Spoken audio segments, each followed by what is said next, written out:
Time now for today's guest. He is the man in the know when it comes to the royals and has just added extra material to his Sunday Times best-selling royal biography, which gives an insightful look at the King's first year on the throne. Here to tell us what really goes on behind palace doors, it's Robert Hardman. Thank you, Robert.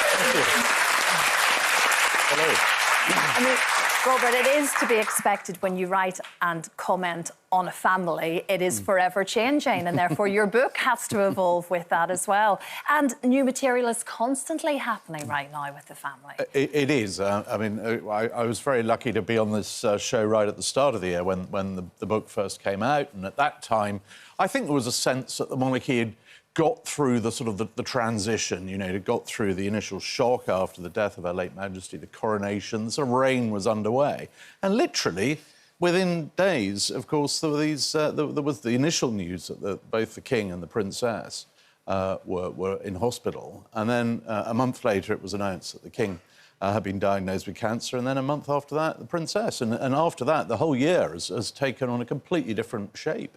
And that was a total shift, wasn't it? The King coming out and talking about it. And especially with prostate, because these things people get very uncomfortable about, don't they? When I saw that Palace Medical Bulletin came out in January, and it said, you know, there were the words on Buckingham Palace, you know, official paper, enlarged prostate. Yeah. And those were not words you would traditionally see in a Palace Medical Bulletin. I mean, when the late King George VI was ill, I mean, even he didn't know what was really wrong with him. Everyone would sort of hedge around, and there was always a tradition of keeping these things sort of coded and understated. But the King took a view, look, let's get it out there, this is what I've got. And if, by being open about it, I can encourage other people to go and get themselves checked out, well, then that's a good thing. And it was extraordinary. The following day, the next day, the online on the NHS website, the inquiries about people checking out prostate issues had gone up by over 1,000%. Yeah. So, very modern. That's what you call an influencer nowadays. Definitely influencer. Because is it right that once there was the Queen had gastroenteritis, and they gave that out as information, and she wasn't happy. She wasn't happy. She was very private about her health, wasn't she? She was, and her health was absolutely remarkable. I mean, she missed very, very few days in her longest reign in history. I mean, obviously by the end she was unwell, but no, she took a view. You soldier on, and if you're ill, well, you know, you get over it. But, you know, on the whole, keep it private. Yeah. Do you think the King would have kept it quiet then? If she'd still been alive, no, I think he does do things differently. I mean, it's one of the things I've noticed during this reign. It's this sort of subtle shifts here and there, but you know, there's more. All sorts of little things change. I mean, not least the fact that there are no more corgis around. It's the reign of the Jack Russell now. You were talking about pets earlier. Where have they all gone then? Yeah, I was just thinking. Yes, the corgis now live with the Duke of York, and Queen Camilla has Jack Russells. But you know, other things sort of change. I mean, if you go to a palace party now, it's quite interesting that in the old days there was a sort of formality to them. There was always a greeting line, and then people were expected to sort of stand in particular groups, and the Queen would come to them. And the King said fairly early on, he said, well, look, you know, they've come to see me, but they've also come to see each other, so let's make it a sort of a party. So there's just these sort of little shifts. Do you think the Queen would have taken a day off if one of her corgis wasn't well? I don't think she wasn't a great one. She never took days off, but she certainly, you know, I'm sure she would have been happy to keep the kind of Prime Minister waiting for 5 minutes while she tended to her ill corgi. Yeah, she took her pets very seriously. I really want to ask you about Kate. And first of all, what was all that with the photo?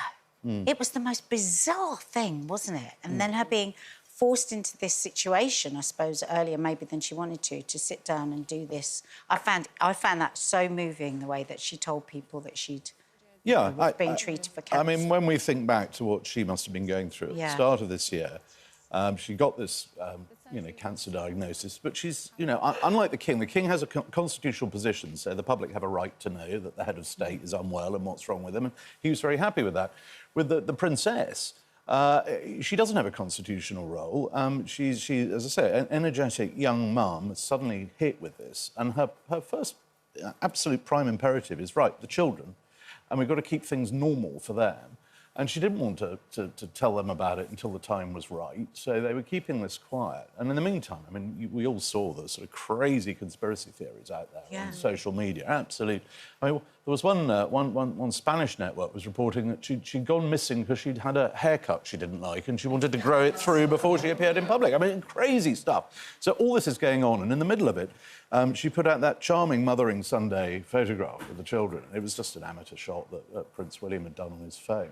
And again, and she'd sort of photo edited it a bit, tidied it up, and suddenly everyone went ballistic because, you know, the photo had been in some way edited. Oh my gosh! And it just, everything was getting sort of more and more bonkers, frankly. And then finally, on the day that the children finished school, that was the moment she was always going to announce it, and that's when we got that very powerful message of her sitting among the daffodils, saying, you know, I've got cancer. And I mean, the whole world... and just her on her own was a real departure, wasn't it? Very powerful. It was very, very powerful, very poignant. And immediately, it was global. I mean, literally, you know, some news bulletins and in South America and Asia, everywhere, were cutting to this, because this was very, very big news. I mean, she is, I would say, the most famous, most scrutinised young woman in the world, and so that I think suddenly people realise, oh my goodness, this is the truth, and all that conspiracy, all that nonsense just vanished. It's interesting to think, really, Robert, where they go from here, because, like you say, there's a conspiracy theory about everything. Social media has changed the way we all look at life, but the royal family have had to adapt to that, and it's not easy. You put a picture out of the family, you've done a few bits and pieces on it, filter-wise, like I'm sure everyone does, and the world goes crazy, like you say.